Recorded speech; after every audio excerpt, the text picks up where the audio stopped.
মসজিদের অভাব আছে? মসজিদে নামাজ পড়ে, মসজিদগুলো তো খালি, কিন্তু একজন গরিব একটা তো হসপিটাল করতে পারতো। মুসলমানদের শিক্ষা নেই, উনি যদি অত বড়ই দানদীর হয়, অত বড়ই হয়, একটা ভালো ফ্রি ইয়ে করতে পারতো তো, কলেজ করতে পারতো তো, স্কুল করতে পারতো তো। এই দিকে নেই, এটা রাজনীতি হবে না, এটা পুরোপুরি আমার মনে হয় এটা রাজনীতি চলছে। হুমায়ুন যেটা করছে এইটাকে আমি সমর্থন করি না, আর যারা এই ভাষা ইউজ করছে এদের আমি সমর্থন করি। এই বলছে গলা কেটে ফেলবো, এ কেটে ফেলবো, কে গলা কাটবে? কত বড় ধনু হয়ে গেছে, গলা কাটবে? এটা পশ্চিম বাংলা, এটা উত্তরপ্রদেশ নয়, এটা সবসময় মাথায় রাখতে হবে। যারা এই বড় বড় কথা বলছে না, আমি মসজিদ করছি, আমি যার খুশি নাম দিতে পারি, তোমার সাহস কী করে হতে পারে? তাহলে আজকে যদি আমি তোমাকে বলি তোমার গর্দানটা কেটে নেবো, তখন তুমি বাজারেতে বলবে এই হচ্ছে উগ্রবাদীর মতো কথা বলছি, সন্ত্রাস বলবে। আজকে একে সন্ত্রাস বলছে যারা এই ধরনের সোশ্যাল মিডিয়ায় আমার দেশে একটা অশান্তি তৈরি করার জন্য প্ল্যান। এবার আমি আপনাদেরকে প্রশ্ন হয় রাজনীতিটা কেন বলছি আমি। প্রথম কথা হচ্ছে এখানে বলছে ভারতবর্ষে একটা বিভ্রান্তি চলছে, আমি ওই বিভ্রান্তির জন্য যাবো কেন, বিভ্রান্তির মুখ করব কেন? যেটা আমার শরিয়াত শিখিয়েছে, আমার দিন যে শিক্ষা দিয়েছে যে তোমরা ফিতনা থেকে দূরে থাকো, ফিতনা থেকে দূরে থাকো। আজকে এই বাবরি মসজিদকে নিয়ে একটা রাজনীতি করছে, এটা আমার চোখে, এটা আমার নিজের ব্যক্তিগত বলছে, আমার চোখে ঠিক লাগে না। আর মসজিদ আমি শুনছিলাম এক জায়গায় বলছে যে বাবরের নাম, ছেলের নাম হচ্ছে হুমায়ুন, আমারও নাম হুমায়ুন, তো আমি বাপের ঐতিহ্য রাখতে যাচ্ছি। এই কী ধরনের কথা? এটা তো শরিয়াত বিরোধী কথা, এটা হচ্ছে পুরোপুরি শরিয়াত বিরোধী কথা। বাবর মারা গেছে আজ কত বছর আগে, তার খানদান কোথায় আছে, তো তার সঙ্গে এর খানদানের সঙ্গে কী সম্পর্ক আছে? এটা হচ্ছে রাজনীতি। এই কথাটা পয়েন্টটা তোলাই হচ্ছে মানে হচ্ছে রাজনীতি। আমাদের বুঝতে হবে যে মানুষকে আবেগে সব কিছু করলে হয় না। একটা আবেগ হতেই পারে, কিন্তু আবেগের জন্যে আপনি কোন দিকে যাচ্ছেন সেটা আপনাকে ফলো করতে হবে। তো এইটাকে আমি সমর্থন করি না, কোনোভাবে সমর্থন করি না। দ্বিতীয় কথা হচ্ছে বাবর যুদ্ধ করেছিল, বাবর যে যুদ্ধ করেছিল, সে যে নিজের রাজ্য প্রসাদ রাজ দখল করেছিল, সে একজন মুসলিম বাদশার সঙ্গে যুদ্ধ করেছিল। এই যে কিছু মানুষ রাজনীতি করছে, এই বলছে গলা কেটে ফেলবো, এ কেটে ফেলবো, কে গলা কাটবে? কত বড় ধনু হয়ে গেছে, গলা কাটবে? এটা পশ্চিম বাংলা, এটা উত্তরপ্রদেশ নয়, এটা সবসময় মাথায় রাখতে হবে। যারা এই বড় বড় কথা বলছে না, প্রথম আমাদের লক্ষ্য করতে হবে কে যারা সোশ্যাল মিডিয়ায় বলছে, কি গো, যারা সোশ্যাল মিডিয়ায় বলছে এরা কারা, এদের হারে প্রথম ফলো করতে হবে যে এরা হচ্ছে কারা। এরা হচ্ছে দেশের সংবিধানকে নষ্ট করছে, এরা দেশে একটা অশান্তি লাগার চক্রান্ত, এদের অশান্তি লাগার চক্রান্ত।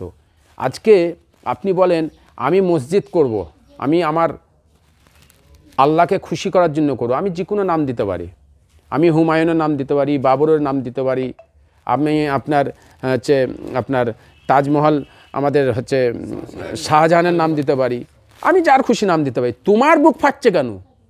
তোমার কিসের বুক ফাটছে? এত বড় অস্পর্ধা ভারতটা বুঝবে ভারতের। তার মানে কি? এটা হচ্ছে রাজনীতি হচ্ছে, এও রাজনীতি করছে, ভোট একটা নিজের আখের গুছাবার জন্যে, বিজনেস করার জন্য মসজিদ করছে। আর যারা মোবাইলে ভিডিওতে ভাইরাল করছে এরাও রাজনীতি করছে সোশ্যাল মিডিয়াকে টিআরপি বাড়াবার জন্যে।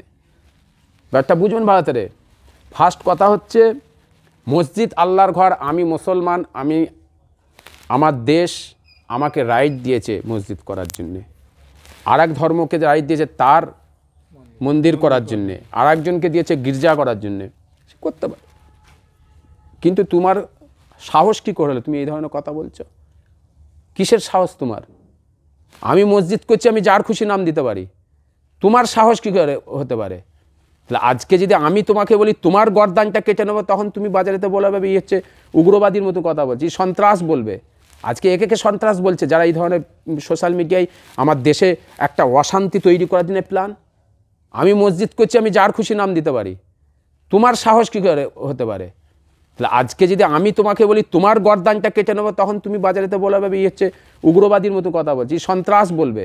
আজকে একে সন্ত্রাস বলছে যারা এই ধরনের সোশ্যাল মিডিয়ায় আমার দেশে একটা অশান্তি তৈরি করার জন্য প্ল্যান, তো অশান্তি করছে। আমি রাম মন্দিরে আমি এত বিভ্রান্তি যেতে চাইছি না। আজকে রাম মন্দিরে এখনও কোনো প্রুফ ঠিক মতন হয়নি, এখনও পর্যন্ত কোনো প্রুফ আসেনি, এত দূরে আমি যেতে চাইছি না। আমার দেশে শান্তির দরকার ছিল, শান্তি হয়েছে। এই শান্তিটাকে ফের নষ্ট করার জন্য এরা চক্রান্ত করছে। এদের বিরুদ্ধে আমাদের দাঁড়াতে হবে, এদের বিরুদ্ধে দাঁড়াতে হবে।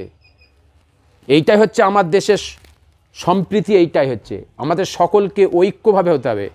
বাবর যে এই আপনার হুমায়ুন যেটা করছে এইটাকে আমি সমর্থন করি না, আর যারা এই ভাষা ইউজ করছে এদের আমি সমর্থন করি না। এরা হচ্ছে দেশকে, দেশের শান্তিকে নষ্ট করার জন্য, এদের বিরুদ্ধে আমাদের লড়তে হবে। এই যে মোবাইলে আসছে দেখছেন, যারা মোবাইলে যে আপনার করছে এরা সব বহিরাগত, কিন্তু খেয়াল করে দেবেন আমাদের কিন্তু পশ্চিমবাংলার মানুষ না, এরা ফলো করে দেখবেন, সব ফলো করে দেবেন, এরা বহিরাগত। কেউ বাইরের এসছে আর কেউ গুজরাট বাইরে। এরা কী হচ্ছে, এরা তো এইটা হচ্ছে এদের রাজনীতি। এই করে এরা হিন্দু মুসলিম সবসময় একটা চক্রান্ত। এই সামনে ইলেকশন আসছে, এই ইলেকশনকে নষ্ট করার জন্যে একটা বিভ্রান্তি তৈরি করছে। একটা মসজিদে নামাজ পড়বে, মসজিদ হবে, মসজিদ এবার কী হয়েছে, কিন্তু এইটাকে একটা এই যে বলছে বাবর এই করেছে ওই করেছে, এরকম দেখতে গেলে অনেক বাদশাহ আছে, অত্যাচার করেছে, নির্যাতন করেছে, তার ইতিহাস গেলে গভীরে যেতে হবে। আজকে আমি সেই জায়গায় যেতে চাইছি না, কিন্তু আমার প্রশ্ন হচ্ছে যে এর বিরুদ্ধে আমাদের লড়তে হবে। এইটাকে আমরা সমর্থন করি না। মসজিদ আল্লাহর ঘর, নিশ্চয়ই সেই মসজিদ করবে, কিন্তু যাতে আমার দেশের অশান্তি হবে, দেশে অশান্তি হবে, ওই মসজিদ আল্লাহর দরবারে কবুল হবে বলে আমার মনে হয় না। এইটা আমার মনে হয় না। এটা রাজনীতি হচ্ছে পুরোপুরি। এবং যে ভাষাটা উনি বলেছে হুমায়ুন সাহেব, এই ভাষাটার জন্য আমি ওনাকে কনডেম করছি। উনি এই কথাটা বলার মানে কি, এতে কি বোঝাতে চাইছে? তাহলে কাউকে উস্কানো হচ্ছে, এর বিরুদ্ধে আমি কনডেম করছি। এর জন্যে এই বহিরাগত এরা রাজনীতি করছে, এরা এই সুযোগটাকে নিয়ে রাজনীতি করছে। আমার রাজ্যে একটা অশান্তি করার চিন্তাভাবনা চলছে। তার জন্য আমাদের সকলকে রুখতে হবে, আমাদের চিন্তা করতে হবে, আমাদের ভাবতে হবে, এবং আমাদের ঐক্য, ভালোবাসা, একতা, হিন্দু মুসলিম আমরা যেমন পশ্চিমবাংলায় আছি, আমরা সকলে একসাথে থাকব এবং একসাথে আমরা চলবো। কোনো বিভ্রান্তি হতে দেবো না। সামনে ইলেকশন আসছে, আমাদের চিন্তাভাবনা করে আমাদের রাজ্যে কীভাবে শান্তি থাকে, আমার রাজ্যে কিভাবে আমাদের শান্তি আসবে, সেই দিকে আমাদের লক্ষ্য করে চলতে হবে। সেখানে শোনা যাচ্ছে পীরজাদা আব্বাস সিদ্দিকী তিনি উপস্থিত থাকবেন সেখানে, হুমায়ুন কবির তিনি সাংবাদিকদেরকেও জানিয়েছেন। আপনি কি বলবেন এই বিষয়ে? দেখুন, কে কি থাকছে সেটা তো আমি জানি না, বলতে পারছি না। আমি এই কথাটা আমি বলতে পারবো না, কে যাবে না আসবে, এটা তার ব্যক্তিগত ব্যাপার। কিন্তু আমার ব্যক্তিগত কথা বলছি যে আমার দেশের শান্তির জন্য, আমার রাজ্যের শান্তির জন্য এমন কোনো কাজ না করা হয়, এমন কোনো কাজ না হয় যাতে আমার দেশের শান্তিটা নষ্ট না হয়, মানে বিভ্রান্তি মতন কথাবার্তা না বলা হয়। এইটাই আমার কথা। যারা মসজিদে যাবে, মসজিদ সব করবে, আমি সব মানছি। তার আগে একজন গরিবকে দেখো না, তোমার পাশে গরিবটার কি হচ্ছে। মসজিদের অভাব আছে, মসজিদে নামাজ পড়ে, মসজিদগুলো তো খালি, কিন্তু একজন গরিব একটা তো ভালো একটা হসপিটাল করতে পারত।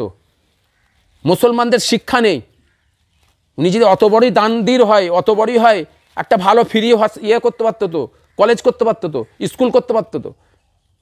এই দিকে নেই, তো রাজনীতি হবে না। এটা পুরোপুরি আমার মনে হয় এটা রাজনীতি চলছে।